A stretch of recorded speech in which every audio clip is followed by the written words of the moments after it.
بسم اللہ الرحمن الرحیم۔ پارہ نمبر 13 کا خلاصہ پیش خدمت ہے۔ اس پارے کا جب آغاز ہوتا ہے تو سورہ یوسف چل رہی ہے اور اس میں حضرت یوسف علیہ السلام کا تفصیلی تذکرہ موجود ہے۔ اس کا کچھ حصہ آپ 12ویں پارے کے خلاصے میں سماعت فرما چکے ہیں۔ ایک دو باتیں اس واقعے کی نسبت سے 13ویں پارے کے اندر جو بیان ہوئی ہیں وہ ذکر کرنی ہیں۔ سب سے پہلی بات یہ ہے کہ حضرت یوسف علیہ السلام کو ان کے بھائیوں نے راہ سے ہٹانے کے لیے پہلے ان کو قتل کرنے کی سازش کی، پھر کنویں میں پھینک دیا، پھر جب ایک قافلے والوں نے کنویں سے نکالا تو بھاگ کے وہاں پہنچ گئے کہ ہمارا غلام تھا، تنگ کرتا تھا، بھاگ گیا تھا ہم سے، ہم نہیں رکھنا چاہتے، لے جاؤ تم۔ وَشَرَوْهُ بِثَمَنٍ بَخْسٍ دَرَاهِمَ مَعْدُودَةٍ، چند دراہم کے عوض بیچ دیا۔ اللہ تعالیٰ نے حضرت یوسف علیہ السلام کو عزت دی اور بادشاہ وقت کے ہاں ان کی پرورش ہوئی۔ ایک وقت ایسا بھی آیا کہ وہ خود حاکم وقت بن گئے۔ عزیز مصر کے انتقال کے بعد وہ خود عزیز مصر حضرت یوسف علیہ السلام بن گئے۔ یہ وہ وقت تھا کہ دنیا میں قحط چھا چکا تھا، شدید قحط، اور دنیا بھوکوں مرنے لگی تھی، لیکن حضرت یوسف علیہ السلام کی بہترین تدبیر کی وجہ سے مصر کے اندر نہ صرف یہ کہ وافر مقدار کے اندر غلہ، اناج سب کچھ موجود تھا، بلکہ دور دراز سے دنیا غلہ حاصل کرنے کے لیے مصر آ رہی تھی۔ اسی میں حضرت یوسف علیہ السلام کے بھائی بھی آئے، وہی جنہوں نے ساری سازشیں کی تھیں اور قتل کرنے تک کے در پہ ہو گئے تھے، اور پھر کنویں میں ڈال دیا اور بیچ دیا، باپ سے جھوٹ بولا، سب کچھ وہ بھی آئے۔ تو فعرفہم، حضرت یوسف علیہ السلام نے ان کو پہچان لیا، اور لیکن یہ کہ وہم لہو منکرون، انہیں نہیں پتہ چلا کہ یہ عزیز مصر جو ہے ہمارا بھائی یوسف ہے، انہیں پتہ نہیں چلا۔ یوسف علیہ السلام نے ان کی بہت آؤ بھگت کی، بڑی عزت اور احترام کے ساتھ، بڑی رسپیکٹ کے ساتھ ان کو رکھا، اور عام لوگوں کی نسبت ان کو زیادہ غلہ دیا، پیسے بھی ان کے واپس کر دیے۔ کچھ عرصے کے بعد وہ دوبارہ آئے، غلہ ظاہر ہے کچھ وقت کے لیے تھا، وہ ختم ہوا تو دوبارہ آئے۔ جب دوبارہ آئے اور یوسف علیہ السلام نے اپنے بھائی بنیامین کو اپنے پاس روک لیا، بنیامین کو چھوٹا بھائی تھا، سگا بھائی تھا، اس کو روک لیا۔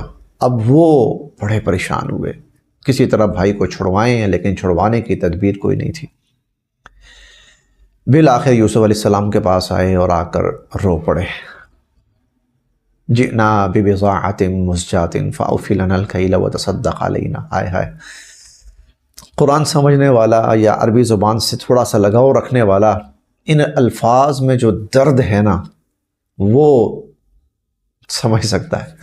وتصدق علینا ان اللہ یجزی المتصدقین۔ بھائی پتہ کیا کہہ رہے ہیں؟ بھائی کہہ رہے ہیں یوسف بھوکوں مرنے لگے ہیں، اب تو صدقہ خیرات کھانے کی نوبت آئی ہے، تو ہم پہ کچھ صدقہ ہی کر دے، کچھ ہم لے جائیں، پلے کچھ بھی نہیں ہے۔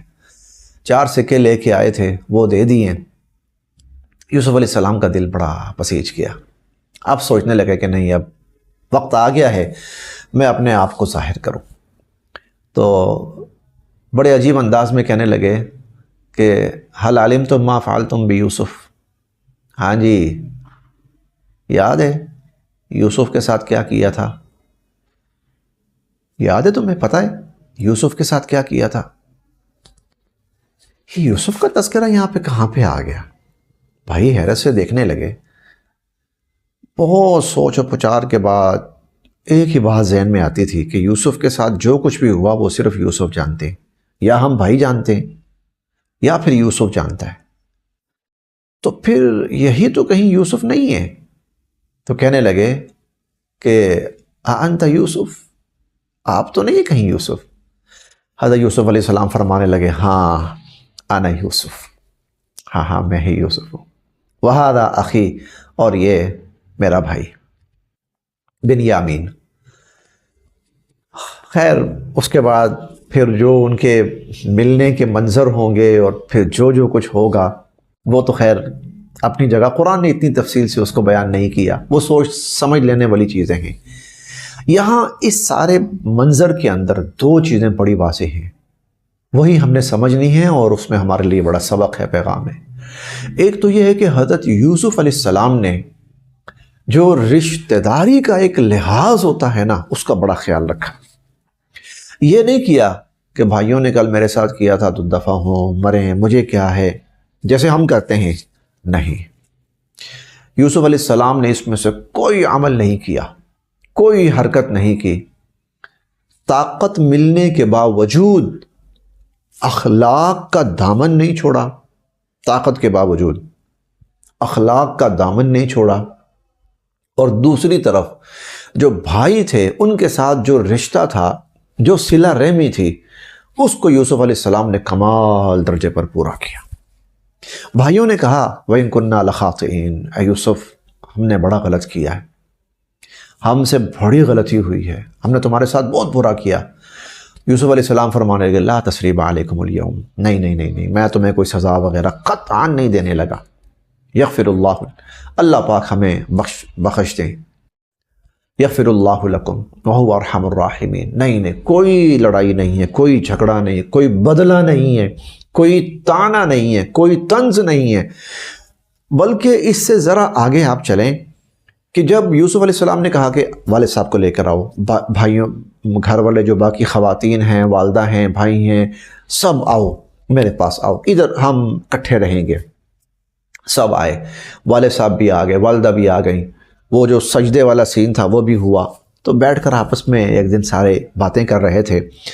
تو یوسف علیہ السلام فرمانے لگے، یہ میں آپ کو جملہ سنانے لگا ہوں ان کا، تو یوسف علیہ السلام فرمانے لگے کہ وَقَدْ أَحْسَنَ بِي إِذْ أَخْرَجَنِي مِنَ السِّجْنِ وَجَاءَ بِكُم مِّنَ الْبَدْوِ مِن بَعْدِ أَن نَزَغَ الشَّيْطَانُ بَيْنِي وَبَيْنَ إِخْوَتِي، اللہ نے مجھ پر بڑا احسان فرمایا، جب میں وہاں سے آیا اور پھر اللہ نے مجھے مشکلات سے نکالا، اور حالانکہ شیطان میرے اور میرے بھائیوں کے درمیان کچھ تھوڑی سی پھوٹ ڈال چکا تھا۔ یہ دیکھیے نبی اپنے اخلاق کی انتہا پہ ہوتا ہے، یہ اخلاق کی انتہا ہے۔ شیطان میرے اور میرے بھائیوں کے درمیان کچھ پھوٹ ڈال چکا تھا، یہ نہیں کہا کہ میرے بھائیوں نے ظلم کی انتہا کر دی تھی، نہ، بس رشتوں کو بچائیے، اللہ عزت دیں، طاقت دیں تو ظرف بڑا کیجئے۔ حضرت یوسف علیہ السلام کا واقعہ کا بہت بڑا سبق ہمارے لیے یہ ہے۔ اس کے بعد سورت شروع ہوتی ہے سورہ الرعد۔ سورہ الرعد، رعد کہتے ہیں بجلی کی کڑک کو، رعد بجلی کی کڑک۔ اس سورت کا نام الرعد اس لیے ہے کہ اللہ پاک ایک عجیب بات ارشاد فرما رہے ہیں، اور وہ یہ یسبح الرعد بحمدہ، کہ جب بجلی بادل گرجتے ہیں اور ان کی جو گرج ہوتی ہے اور بجلی کی جو کڑک ہوتی ہے، بجلی کی کڑک، وہ کڑک جو ہے وہ دراصل اللہ کی تسبیح اور اس کی حمد و ثنا بیان کر رہی ہوتی ہے۔ انسان تو کہاں بیٹھا ہوا ہے، کون سی چیز ہے جو اس رب کی ثنا اور اس کی تعریف اور اس کی حمد و ثنا بیان نہیں کرتی؟ حتیٰ کہ جب بادل گرجتے ہیں، حتیٰ کہ جب بجلی کڑکتی ہے، تو وہ کڑک اور وہ گرج وہ دراصل اللہ کی حمد اور اس کی تسبیح اور اس کی عظمت کا اظہار ہوتا ہے، وہ اس وقت اللہ کی تسبیح کر رہی ہوتی ہے۔ قرآن کریم میں یہ بھی آتا ہے وَإِن مِّن شَيْءٍ إِلَّا يُسَبِّحُ بِحَمْدِهِ، کائنات میں کوئی چیز ایسی نہیں جو اللہ کی تسبیح اور اس کی حمد و ثنا بیان نہ کرتی ہو، وَلَٰكِن لَّا تَفْقَهُونَ تَسْبِيحَهُمْ، ہاں تمہیں نہیں پتہ چلتا کہ ان کا انداز کیا ہے۔ اس پارے کے مضامین میں سے اور سورہ الرعد کے مضامین میں سے ایک مضمون جو بہت قابل توجہ ہے، اللہ تعالیٰ کے ہاں عقل مند لوگ وہ کون ہیں؟ اور جو اللہ تعالیٰ کے ہاں عقل مند ہے نا، تو عقل مند ہے ہی وہ۔ باقی ہم اپنے کوئی معیار بناتے رہیں، اگر وہ معیار اللہ کے معیار کے مطابق ہے تو ہمارا معیار ٹھیک ہے، اگر وہ معیار اللہ کے معیار کے مطابق نہیں ہے، عقل مندی کا اور عقل مند لوگوں کا اور دانشوروں کا وہ معیار اگر اللہ کے معیار کے مطابق نہیں ہے تو ہمارے معیار کی کوئی حیثیت نہیں ہے، وہ صفر ہے، بالکل زیرو ہے وہ۔ تو اللہ تعالیٰ نے یہاں عقل مندوں کا تذکرہ کیا۔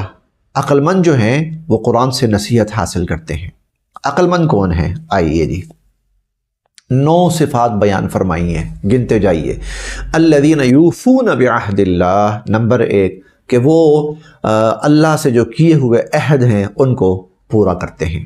نمبر 2 ولا ينقضون المیثاق، اور وہ جو عہد ہوتا ہے چاہے لوگوں سے ہو چاہے اللہ سے ہو وہ اس کو توڑتے نہیں ہیں، اسے پس پشت نہیں ڈالتے۔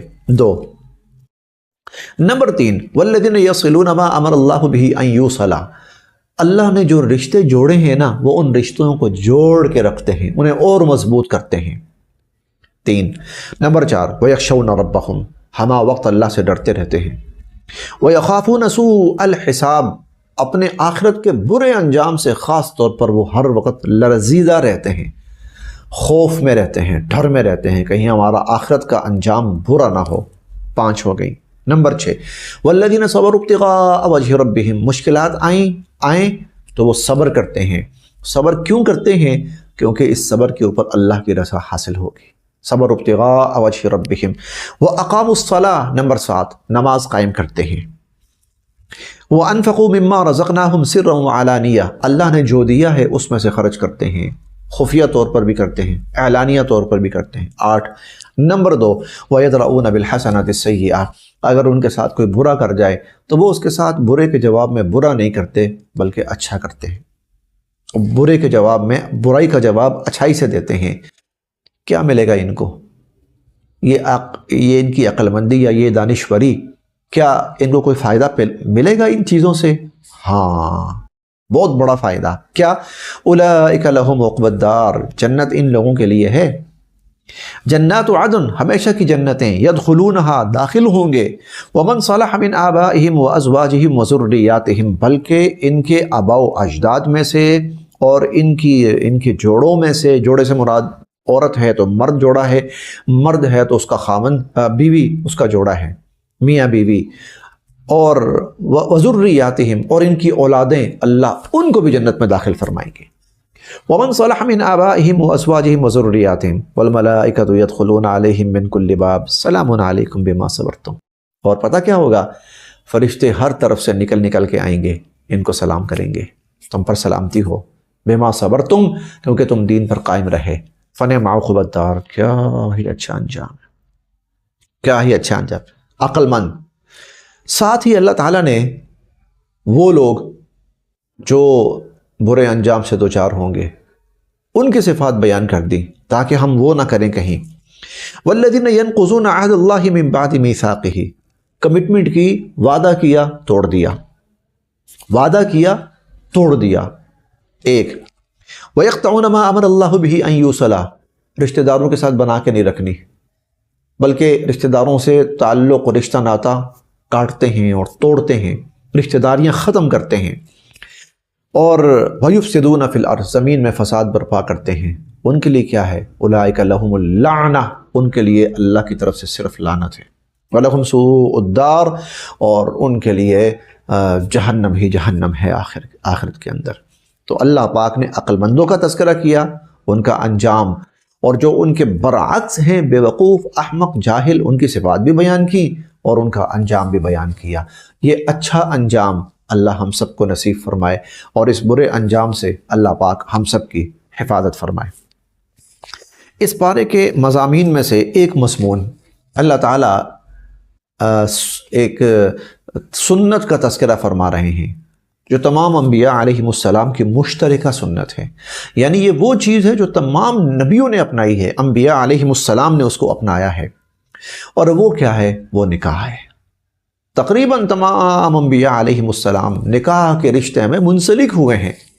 وَلَقَدْ أَرْسَلْنَا رُسُلًا مِّن قَبْلِكَ وَجَعَلْنَا لَهُمْ أَزْوَاجًا وَذُرِّيَّةً، ہم نے آپ سے پہلے بہت سے رسول بھیجے اور ہم نے ان کو بیویاں بھی دیں اور ان کو ہم نے اولادیں بھی دی۔ تو انبیاء علیہم السلام جتنے تشریف لائے وہ سب کے سب نکاح کی سنت کے ساتھ منسلک ہوئے، نکاح کی سنت میں جڑے، نکاح کی سنت اپنائی انہوں نے۔ انبیاء علیہم السلام نے، کوئی نبی بغیر نکاح کے نہیں رہا، کسی نبی نے یہ نہیں کہا کہ یہ تم نکاح اور بیوی کا رشتہ ایک مصیبت ہے، جھنجھٹ ہے، تو جو کرے وہ بھی پچھتائے اور جو نہ کرے وہ بھی پچھتائے، نہیں، کیے، بار بار کیے، کئی کئی نکاح کیے انبیاء علیہم السلام نے۔ بعض انبیاء کے تو نکاح کی تعداد سینکڑوں میں ہے، اتنی کثرت سے انہوں نے نکاح کیے۔ تو یہ ترغیب ہے، تمام انبیاء علیہم السلام کا جو مشترکہ عمل ہے وہ تمام انسانیت کے لیے قابل تقلید ہے۔ کوئی شخص دنیا کے اندر بغیر نکاح کے نہ رہے، کوئی شخص دنیا کے اندر بغیر نکاح کے نہ رہے، کیونکہ کوئی نبی بغیر نکاح کے نہیں رہا۔ اس پارے کے مضامین میں سے آخری مضمون، گو مضامین تو بہت ہیں لیکن بس وقت کے اختصار کے پیش نظر ایک بڑا ہی عجیب منظر ہے جو اللہ تعالیٰ نے ہمیں دکھایا ہے۔ قرآن کا یہ بڑا اعجاز بھی ہے اور اللہ کا احسان بھی ہے۔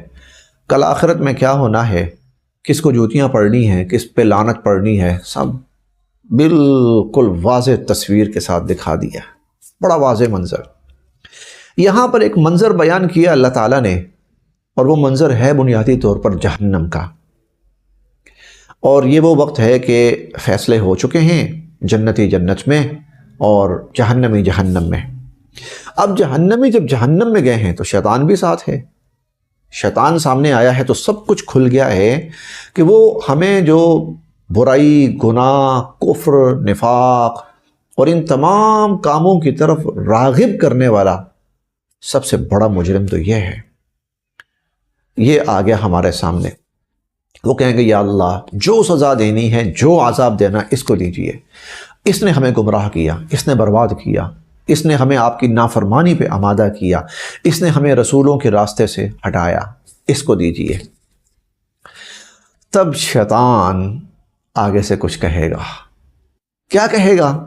اللہ تعالیٰ نے ہمیں دنیا میں بتا دیا، آئیے سنتے ہیں شیطان کیا کہے گا۔ وقال الشیطان لما قضی الامر، جب سارا فیصلہ ہو جائے گا تو پھر شیطان کہے گا ان اللہ وعدکم وعد الحق، جناب میرے جھوٹے لارے یاد رہے، اللہ کا جو وعدہ تھا وہ کیوں بھلا دیا؟ کیا اللہ نے تم سے سچا وعدہ نہیں کیا تھا؟ کیا تھا۔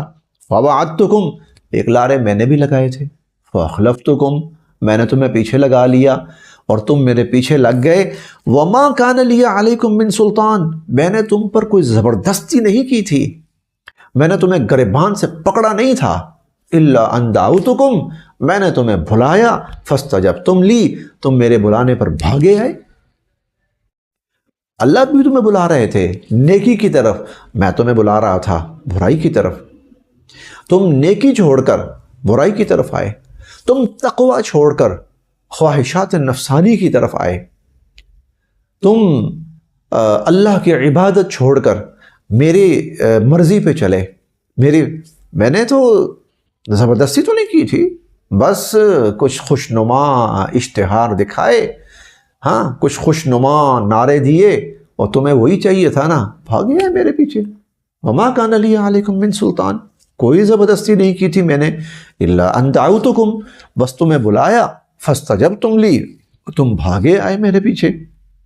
فلا تلومونی، اب مجھے لعنت ملامت نہ کرو، مجھے برا نہ کہو، ولوموا انفسکم، اپنے آپ کو برا کہو۔ ما انا بمصرخکم، آج نہ میں تمہیں چھڑا سکتا ہوں، وما انتم بمصرخی، اور نہ ہی تم مجھے چھڑا سکتے ہو۔ انی کفرت بما اشرکتمون من قبل، بلکہ ظالموں اگر تم میرے پیچھے نہ چلتے تو شاید ہو سکتا ہے کہ میں بھی کہیں بچ جاتا، میں بھی کوئی سیدھا راستہ اپنانے کی کوشش کرتا کہ میری تو کوئی مانتا ہی نہیں ہے، لیکن جب تم لوگ میرے پیچھے چلے، میں نے کہا چلو تم بھی خوش تو میں بھی خوش، تو میں نے کفر کیا۔ کیوں؟